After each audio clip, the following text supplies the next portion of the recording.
नमस्कार मित्रों, आज हम सॉकर की कहानी में तीसरा विश्व कप 1938 के बारे में कहेंगे।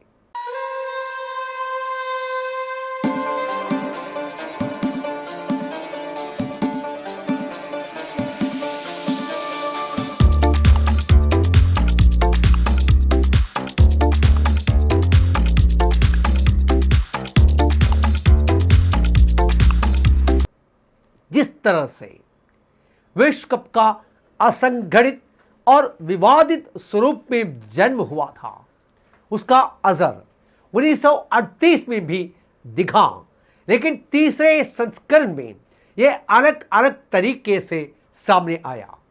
जब लगातार दूसरी बार मेजबानी के अधिकार किसी यूरोपीय देश फ्रांस को दिए गए, तो दक्षिण अमेरिकियों ने खुद को ढगा हुआ महसूस किया। याद रहे कि 1934 का विश्व कप इटली में आयोजित हुआ था। फीफा सदस्यों के बीच हुए मतदान में फ्रांस जीता और हारने वाले के पक्ष में अर्जेंटीना और जर्मनी थे।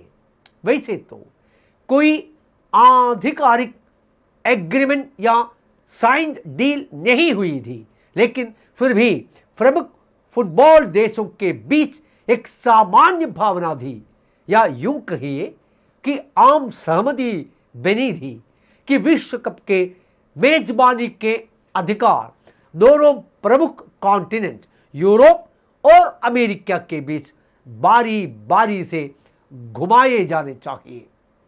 अपनी हार से परेशान अर्जेंटीना इस आयोजन से दूर रहा।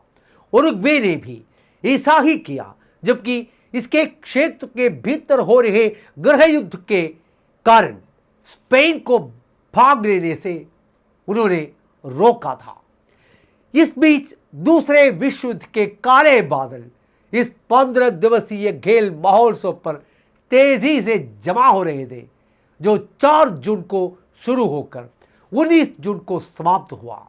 इन सबके बावजूद इटली ने कोच विटोरियो पैज़ो के तहत फिर से अपनी विश्व टाइटल का सफलतापूर्वक बचाव किया। 1934 में यूं तो इटालियंस पर उनके कठोर रवैये का आरोप लगाया गया था और प्रधानमंत्री बेनिटो मुसोलिनी के शासन को कथित एलिटेंस प्रदर्शन, रिश्वत और भ्रष्टाचार तक के लिए दोषी ठहराया गया था। लेकिन 4 साल बाद इटालियंस एक मिशन पर दिखाई दिए और उसमें सफलता भी पाई। वे 1934 की विजय के बाद अब फ्रांस में खराब छवि को मिटाने के लिए पूरी तरह से कमिटेड दिखा रहे थे और उस दिशा में उल्लेखनीय तरीके से प्रदर्शन भी किया। विजेता ट्रॉफी उठाने तक इटली ने अपने कॉम्पैक्ट गेम के साथ प्रशंसकों की कंकर वाहवाही लूटी। पाजो की टीम ने दिखाया कि डिफेंडर भी अटैकिंग रोल में हो सकते हैं। एक ऐसी भूमिका थी जो अब तक पूरी तरह से एक आगे की तरह खेलने वाले स्ट्राइकरों तक ही सीमित थी। पाजो की इस टीम में 1934 की चैंपियंस टीम के केवल 2 यूजे मिजा और जियोवानी फेरेरी ही शामिल थे। टॉस मास्टर पाजो का विजयी मंत्र यही था कि युवा स्ट्राइकर सिल्वियो पियोला के साथ दोनों अनुभवी खिलाड़ी हमलावर रोल निभाए। सिल्वियो पियोला ने पेरिस के स्टेड ओलंपिक डी कोलंबस में हंगरी के खिलाफ हुए उस प्रसिद्ध 4-2 फाइनल में 2 गोल भी बनाए थे। इस बार के विश्व कप में पहली बार एक एशियाई टीम को एक स्थान दिया और डच ईस्ट इंडीज यानी वर्तमान इंडोनेशिया ने डच मुल्क के खिलाड़ियों के एक दल के साथ अपना पहला मैच खेला। ये इसलिए हुआ क्योंकि ओरिजिनल एंड्री पाए जापान ने अपना नाम वापस ले लिया और तब ईस्ट इंडीज के भाग लेने का रास्ता साफ हो गया। फ्रांस और इटली को मेजबान और मौजूदा चैंपियन होने के नाते अपने आप ही टूर्नामेंट में स्थान मिल गया था। इस प्रकार यूरोप की कुल 12 टीमें उतरी थी, जबकि अमेरिका का प्रतिनिधित्व ब्राजील और क्यूबा द्वारा किया गया। कुल 15 में उनमें से ईस्ट इंडीज, क्यूबा, पोलैंड और नॉर्वे ऐसे राष्ट्र थे जो पहली बार इस आयोजन में हिस्सा ले रहे थे। हालांकि टूर्नामेंट के अंतिम चरण तक समस्या ये बनी ही रही। ये भी रोचक जानकारी है कि ऑस्ट्रिया को राजनीतिक मजबूरी से अपना नाम वापस लेना पड़ा, जबकि ये टीम सफलतापूर्वक क्वालिफाई होकर यहां तक पहुंची थी। क्वालिफाई होने के बाद ऑस्ट्रिया का एक हिस्सा एशलस जर्मनी की सीमा में चला गया, जिसके बाद ऑस्ट्रियाई टीम के पास भारी मन से टूर्नामेंट से हटने के अलावा कोई अन्य ऑप्शन नहीं बचा था। इस कदम के बाद क्वालिफाई हुई ऑस्ट्रियाई टीम के कुछ खिलाड़ी जर्मन की टीम में शामिल हो गए। डिफॉल्ट रूप में स्वीडन ने ऑस्ट्रिया की जगह ले ली और क्वालिफिकेशन टेबल में लात्विया के दूसरे स्थान पर होने के बावजूद बाई भी प्राप्त कर ली।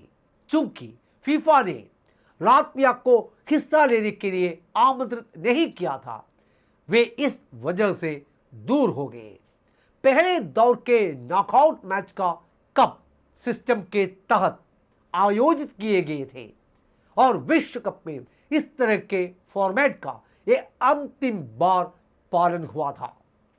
1934 में केवल 2 मैच एक्स्ट्रा टाइम में गए थे और एक मैच फिर से खेला गया था, लेकिन इस बार पहले राउंड में 5 मैच एक्स्ट्रा टाइम में गए और 2 फिर से खेले गए। जर्मनी को स्विस के हाथों हार का सामना करना पड़ा, जबकि क्यूबा ने रोमानिया पर धमाकेदार जीत दर्ज की। जर्मन टीम की हार काफी चौंकाने वाली थी और इसका सबसे बड़े कारण थे वे 5 ऑस्ट्रियाई मूल के वे खिलाड़ी जो लाइनअप में शामिल थे। उनके आपसी मतभेद और तनाव ने टीम का बड़ा गर्क कर दिया। वैसा इसका दूसरा पहलू यह रहा कि विवादों को खूब दर्शकों को आकर्षित किया और अलग तरीके से टूर्नामेंट के लिए एक बड़ा बढ़ावा ही साबित हुआ।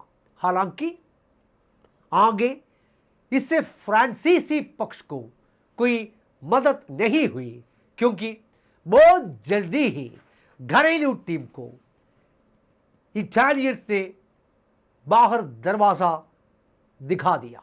हंगरी ने स्विस को पिटा, जबकि ऑल्ड्रिच नेजेडली और फ्रांसिक प्लानिका के बिना खेल रही चेक टीम को ब्राजील के हाथों शिकस्त मिली।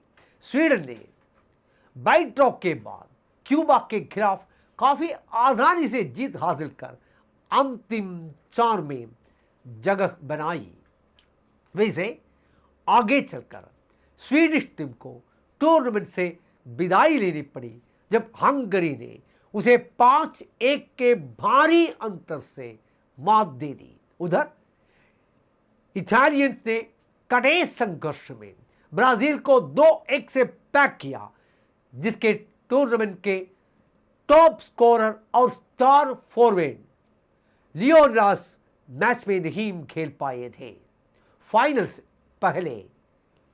से पहले यह अफवाह थी कि इटली टीम को उसके विवादास्पद डिक्टेटर मुसोलिनी के सिर्फ 2 शब्दों का एक गुप्त संदेश दे दिया गया है कि जीतो या मरो। वैसे इटालियंस ने इसे कोरी अफवाह बताकर उस पर ध्यान नहीं दिया। स्टर्ड ओलंपिक में खेला गया फाइनल एक तरफा ही था, क्योंकि पाजोक की ओर से शुरुआती बढ़त हासिल करने के बाद भले ही हंगरी ने जल्द ही बराबरी कर ली हो, लेकिन इटालियंस ने एक बार फिर बढ़त लेकर अपना दबदबा साबित कर दिया। हाफ टाइम के बाद इटालियंस ने अपनी बढ़त को दोगुना कर मैच को पूरी तरह से अपने कंट्रोल में कर लिया। हंगेरियन ने अंतिम दौर में भले ही एक गोल कर लिया हो, लेकिन तब तक इटालियंस की जीत तो हो चुकी थी और वो विश्व चैंपियन टाइटल के डिफेंड करने वाली पहली टीम बन गई। इसके बाद इटली 1934 से लेकर 1950 के बीच रिकॉर्ड 16 वर्षों के लिए विश्व कप का चैंपियन बना रहा, क्योंकि दूसरे वर्ल्ड वॉर की वजह से टूर्नामेंट के अगले 2 आयोजन नहीं हो पाए। तो आज हम सॉकर की कहानी हम समाप्त कर देते हैं। हस्तल विस्तार।